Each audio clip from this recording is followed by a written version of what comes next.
Part in the questioning. I now call Sir Geoffrey Clifton-Brown. Mr. Deputy Speaker, while momentous events are taking place elsewhere, may I thank you and the Backbench Business Committee for the opportunity to make a statement to the House on the 18th report of this session of the Public Accounts Committee on the government actions to combat waste crime.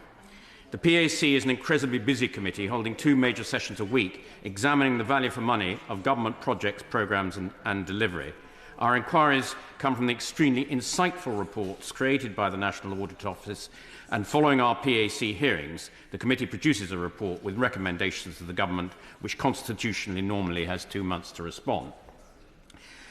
The PAC has this week published its report on the government actions to combat waste crime, highlighting our main concern with the government's strategy in combating waste crime, providing recommendations and urging the approach to be reconsidered so that waste crime is not effectively decriminalised. Despite an increase in the number of incidents of waste crime and the cost of dealing with it significantly increasing, the PAC found that DEFRA and the Environment Agency are only making, and I quote from the report, slow and piecemeal progress in implementing the 2018 resources and waste strategy, and DEFRA does not have an outlined delivery plan for achieving its admirable policy of eliminating waste crime by 2043. The government's 2018 resources and waste strategy set out the admirable goal of eliminating waste crime within 25 years and listed 14 actions to be taken. However, only 3 of these actions have been completed: establishing the Joint Unit for Waste Crime, making changes to the legislation to give the agency greater powers, and giving the agency access to police intelligence systems. DEFRA must increase the speed at which it implements this strategy, and the PAC has requested that the department provides the committee with an outline of its plan for achieving its 2043 goal by the end of this month, a quite tight timetable. We all know, Madam Deputy Speaker, the thoughtlessness of waste crime has hugely negative impact on people and the area around them and the economy. Waste crime varies tremendously from area to area. However, I'm certain of all members of this House have been contacted by constituents at some point and dealt with numerous cases of fly tipping. It is antisocial, polluting and costly crime that blights the countryside and our cities and properties across England and costs the economy over £1 billion a year, though that figure is likely to be an underestimate. The crime does not just include fly tipping, however, but illegal waste sites, breaches of waste permit conditions, breaches of exemption to the requirements for waste permits, and above all, illegal export of waste by the UK to developing countries that are ill-equipped to deal with the environment and often infinite consequences of that waste. Waste crime is not getting the local or national attention it needs to effectively tackle it. It's a crime that's greatly underreported. Only around a quarter of incidents are reported.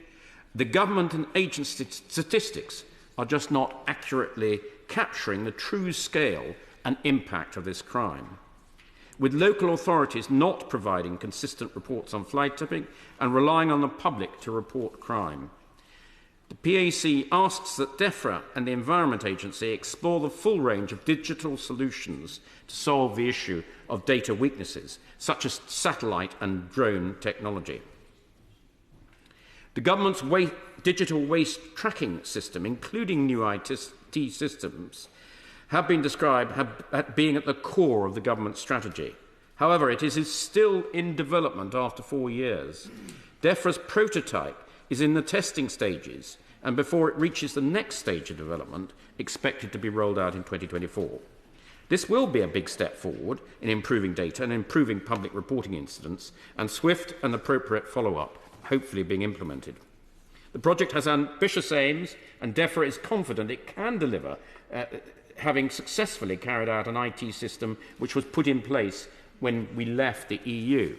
But the PAC has investigated similar large-scale digital projects by other government departments before, and therefore asked DEFRA to write to the committee when the IT contract is let to confirm that it has happened and what is the plan for its implementation. The landfill tax has been successful in reducing the amount of waste sent to landfills and encouraging recycling, which has become an increasingly normal way of waste disposal for many households in recent years. However, the PAC reports that this tax has increased the incentive to commit waste crimes, which with HMRC slow to prosecute offenders. Indeed, it recently tried to prosecute an alleged offender in an Operation Nosedive. It cost a huge £3.5 million and yet ended up without it going to court. HMT and HMRC are currently reviewing the landfill tax, and they need to take into account the incentive that the current tax has in its present design in encouraging waste crime. The tax gap, which is the difference between the tax due and tax collected, landfill tax is one of the highest as a proportion of its size for all taxes. The Chief Executive, Jim Hara, the first permanent secretary at HMRC, assured the committee only this morning that the reason for this is that the scope has been widened to include illegal waste sites, which are difficult to track down. However, he did assure the committee that HMRC recognised the social and environmental harm caused by this. The reality is that the current system does little to deter people from committing waste crime, from organised criminals who are responsible for the majority of the incident, and they often perceive the fines, and I quote from our report, as a business expense. Fines are not high enough to discourage the crime, and even in the unlikely case that they end up in court, the penalties are not sufficient. DEFRA, the Environment Agency, and HMRC need to work more closely together to develop a plan for making the enforcement more effective, speeding up the process, assessing the current sentencing guidelines, which must include not only higher fines, but custodial sentences for the most egregious cases. And DEFRA must, Madam Deputy Speaker, work more closely with local authorities. And while the department is developing the guidance, it is the local authorities who are responsible for cleaning up the waste on the land they control and investigating suspected perpetrators. Evidence from the National Farmers Union, NFU, said that better reporting and recording of waste crime on private land, and I quote, is urgently needed due to the substantial number of unrecorded incidents with fly tipping affecting 2/3 of farmers. The national framework needs to be cleared by DEFRA so that local authorities have clear guidance on tackling fly tipping and providing flexibility for responses, but overall good practice. Finally, as I mentioned at the start, waste crime does not just include fly tipping, but it also includes the terrible practice of illegally exporting waste abroad. Exact figures are unknown, but the Environmental Services Association estimates that around 400,000 tonnes of waste are illegally exported each year, costing our economy £42 million. Waste is being exported to countries that are unable to efficiently manage the volume and toxicity of waste safely, causing substantial and sometimes permanent social and economic and environmental harm. The Environment Agency recently secured a record £1.5 million fine.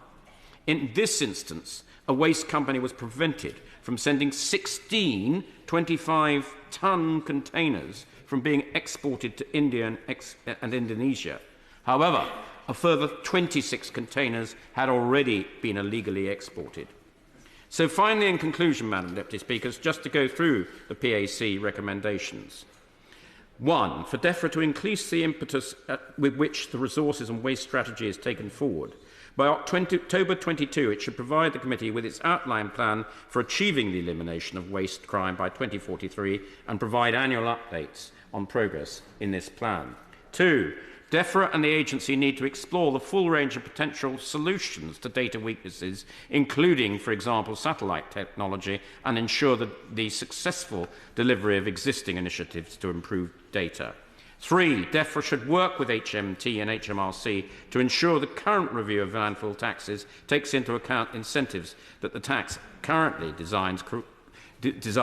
creates to commit waste crime. 4, DEFRA, the agency and HMRC should work with the relevant bodies within the criminal justice system to develop a plan for making enforcement more effective across the full spectrum of waste crimes. 5. DEFRA should work with local authorities to set a clear national framework for tackling fly tipping, setting an overall expectations and promoting good practice. 6. The agencies should write to us within 6 weeks, setting out what actions would be required to enable it to understand the true scale of illegal waste exports and what further actions it could take to prevent them. 7th and lastly, DEFRA should write to the committee when the IT contract is let to confirm that it has happened and what the plan is for full implementation. Madam Deputy Speaker, waste crime is a large and costly problem that causes great angst to both those who are directly affected by waste ending up on their land, leaving them to clear it up, but also to the public, who deserve to be able to enjoy a clean and healthy towns and countryside. The PAC committee has clearly set out its concern how government is combating it. Most crucial is the lack of strategy or a plan for achieving its highly ambitious target of eliminating the waste plan by 2043. Madam Deputy Speaker, this could be a huge win for the government and the people of this country. I urge DEFRA to get on with it.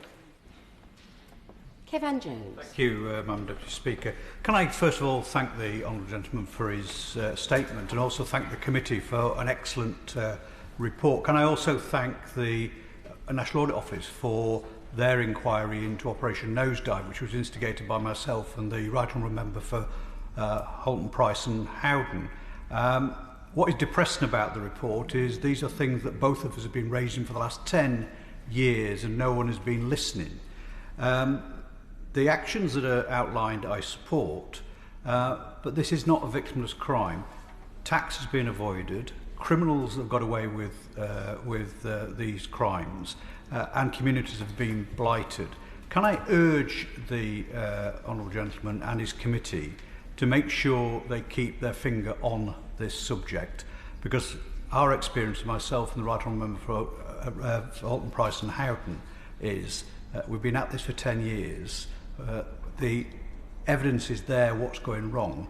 The government have just turned a blind eye and decriminalised basically waste crime. So without that pressure from his committee, can I say, so that this will just carry on. Can I thank the Right Honourable Member, who's very experienced in this field and has been campaigning on it for a long time, quite rightly. We've made some fairly stringent recommendations in this report with some fairly tight timetables as to what the government has to do by when.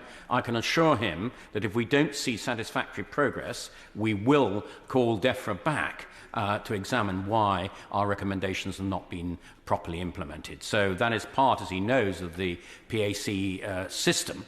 That we do have the ability to be able to call witnesses back and find out why they've not responded to our recommendations. And as he knows, as I said at the beginning of my report, they have 42 days in which to respond. And again, if we don't like the responses, we could follow that up in writing, or again call the witnesses back.